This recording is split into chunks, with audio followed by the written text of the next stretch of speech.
Hi, I'm Lottie Smith and I'm here with Little Inventors to teach you some tips and tricks on joining cardboard and recycling together.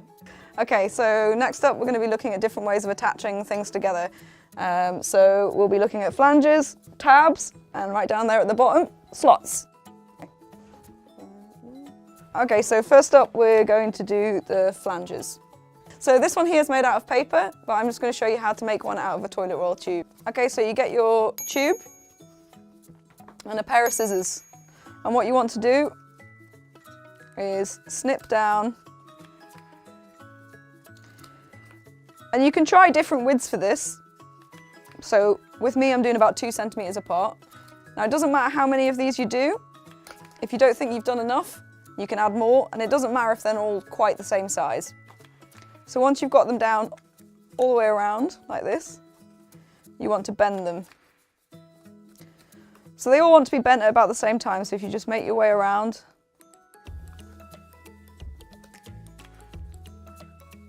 and bend them all, and then you're going to end up with a shape like that, which means that you can use this to attach it to a different surface. So if you want, you can add it onto here, and you'll just put glue on the backs of all of these tabs, or you can tape them down.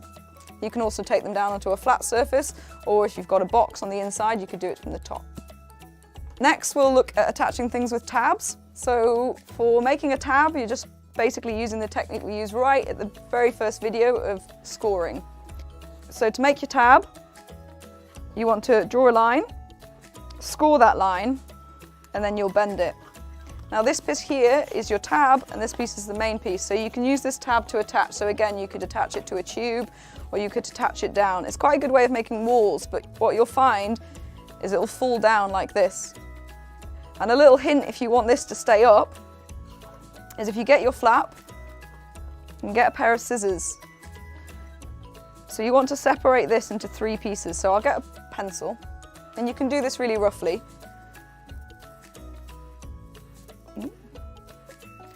So you want to put it into 3 sections. If you cut down both of them to the line of your score,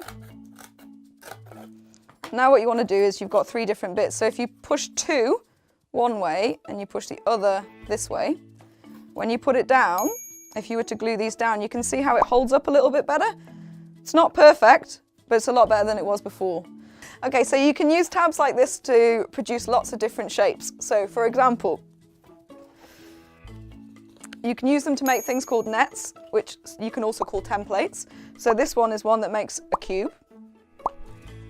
So you can see you can put it together like that, and you just put glue on the backs of these and you can make yourself a square. Now this is a very normal shape and a very mathematical shape, but tabs are really useful just for attaching any kind of cardboard to any kind of cardboard, so it doesn't have to be so neat and perfect and like a very regular shape. So you can see here on this dinosaur I made that I've also used tabs. So if I can show you underneath here, you can see how these are attached together. And I've used scoring, which we covered earlier. And then you've got a tab like that, so you can kind of put glue in here. So this is a lot less mathematical, but you can see all of these shapes here are all done by tabs. So tabs can be used to make a nice, easy square box, or a rectangle, or a pyramid.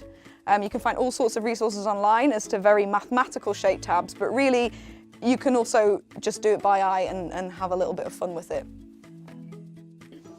So one more way of joining things together is with slots. So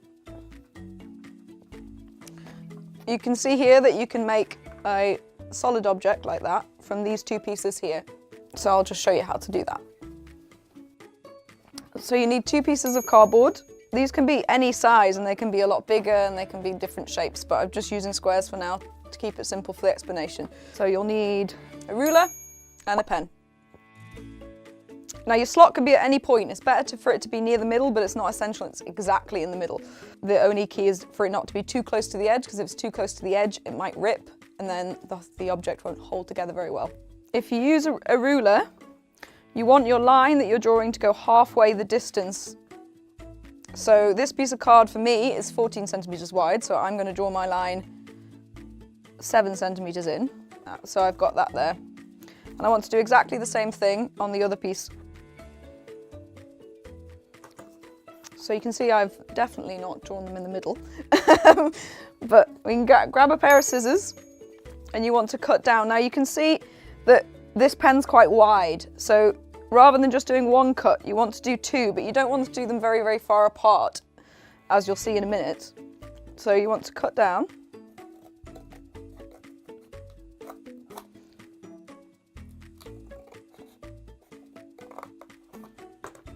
So you'll have this little bit here. Now, you need to be a bit careful here. It doesn't have to be perfect. If you use the scissors and take that bit off. And you do the same. There we go. And once you've got your two pieces, what you want to do is line them up like this at right angles and push them together. It's important that both the slots are the same on each piece of cardboard and that they are half the width of this, and I'll show you why that's important now. So let's just pretend that you did this one a bit bigger. So you can see now I've got one that's much bigger than the other, and when I put them together you end up with a shape like this where they're not even. So when I put it down it's going to wobble. So you might actually want that. So if you want that in a model, then it's quite useful. But if you want them to be even like this so that it's nice and strong, make sure that you do the cuts the same size. Models. There are lots of ways to add texture, and we're going to cover a few now. So we're going to look at folding, fringing, and all the way down here in the corner, layering. So first up we'll look at folding. And it's probably easier with paper or card rather than cardboard, because cardboard's a little bit harder. So I'm going to show you with some card. So I've got some green card here, and I'm going to use this piece of cardboard as a ruler, but you can also use a ruler. It's just a little bit easier to fold it if you're using it with a ruler. You don't have to draw out any lines, but if you hold your cardboard, you can use the edge here to kind of bend the paper up. And if you just push along the edge like this, when you take it away, you can kind of see you've created a bit of a crease. And then after you've done that, you can push it all the way down, and you just push it down hard with your hand. And then when you've got it like that, you've got this, and you want to put it over on the other way around. And then do the same thing, so you want to fold it back up. You can see here, you kind of want the fold to be about the same place. So if you fold it up like this, and then push it down, and you can see you can do that. And then you just need to keep folding it.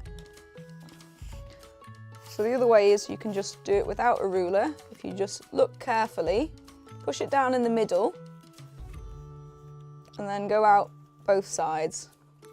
Turn it over, do the same thing.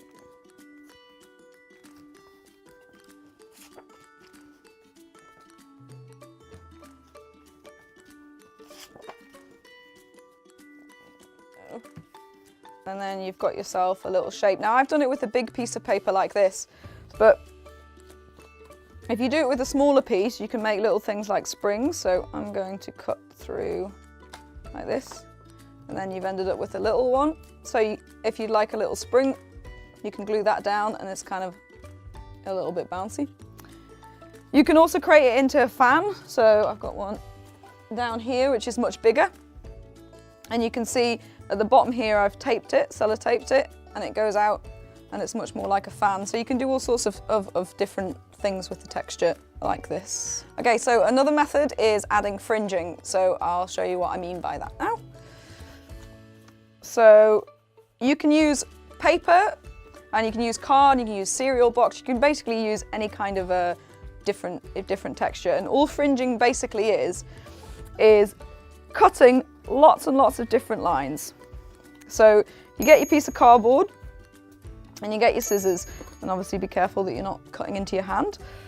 And you want to just cut lines like this. Now, they don't have to be even, they don't have to be the same size, and you can do big ones and you can do little ones, and they're both useful and they both have different reasons. So you can see here I've done little ones and I've done big ones, and depending on what you're doing, both are very useful. So you can see here I've done some on a cereal box, So you can have them in a line like this. If you mess them up with your hands like this, you get more texture. This one I've just cut is very neat and it doesn't really show a lot. And once you've done that, you kind of get a lot of depth. Now, you can use all different colours like this. So you can have brown ones and coloured ones come in, and if you layer them up and push them all together, you can get some nice textures and it's kind of almost like fur. So you can see here on this bear hat I've made, that I've made fringing. So here I've cut really, really, really close lines all together and then I've messed them up like this. So you can make yourself a silly bear hat like this by just cutting up lots of different cereal boxes and adding them on top and on top and on top and on top. And if you just do lots of it like this, it ends up looking like fur. Another method of adding texture is through layering. And basically layering is as simple as what it sounds like. You put in lots of different shapes on top of each other, so you can build up. You can see on this one, it's built up so you can have a big stack. And on this one, you've got lots of different shapes on top of each other. So these are very simple examples, but you can get quite complicated with it and you can get some really good results if you just keep playing around. So I'll show you a couple of bits. You can see on this example, I've made bark from a tree. And if you actually look closely, all this is lots and lots of little rectangles. So I've started up here and I've just kept sticking on rectangles on this tube over and over and over again, and they're all different shapes, and some of them are a bit bent and some of them are a bit torn, but once you've stuck them all on, you get a really nice effect. And another really simple example is this one. So this is a really lovely texture that could be part of a lot of different models, but all it is I've used the techniques from earlier on. So I've cut out lots and lots of different circles. If you remember how I showed you with a compass, you can make circles that get smaller and smaller and smaller. So I just cut out lots and lots of different ones and then I've glued them all together. So you can use this technique to add lots of different details to your inventions. So I quite often think that this one looks like it's like the top of a pillar. Like if you could imagine here, look. At the top of a pillar, it could look really good. Or you could have it this way around and it could be the bottom of a podium. So there's all sorts of different things that you can do with this texture. You can add texture by using what we call the corrugation of the cardboard, which is this wiggly bit that's inside of the two layers. So how you get to this is, you can see here how it's torn off. So I'll just show you how you can do that. So you've got a piece of cardboard and you can see that the wiggles are underneath like this. Now your cardboard's made up of two flat layers and you can see how it's coming away here already, and you've got that. So what you do is, I'll start at the other end so you can show you, but you just want to pull up this bit here. And once you start pulling it up, if you just keep pulling it, and sometimes you can see that it takes away some of the paper and it doesn't take away others. So that creates a nice texture, but if you want it all to come off, what you can do is you just get a pencil and just go underneath like that. And then you can start pulling it off again. And you keep doing that. So then you can end up with this lovely texture that you get here. Another thing that you can do with using the corrugation is make bends in cardboard. So if you get a piece of cardboard like this, quite often you want to make it curved. You'll try and curve it with your hands, and you might go like this. And you end up with a curve, and it's kind of round, but it's got these kind of edges. So it's like lots of little straight pieces, and you can actually make it a lot smoother than that. So you can see on this piece I've done, where you curve it, you can get some really nice curves, and it looks perfectly round, a little bit like a tube. Now, how you do that is just, you can see on the back here, you can see it's all really rough. So what you do is you get your bit of cardboard, get yourself a pencil, and you can see the lines really faintly in the cardboard. So what you want to do is just use your pencil and push down into these tubes. So you're not cutting, you're just, like we were doing before, scoring each line. Now it takes a little bit of time if you want to do a long piece, but you've got a few like that. Now you can see here, we've got a nice straight bit and then a nice curve. So you can make some interesting shapes like that.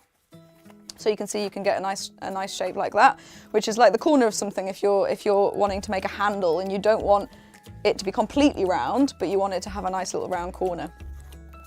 So an example of using that to make a nice smooth circle is in this plant pot here. You can see here, And you can see that the edge I've done there, I've used that technique so that it wraps around nice and smooth. If I'd used a piece like this, you would end up with these gaps in these corners, which isn't really what a plant pot's like. So that's one use that you can use that technique for.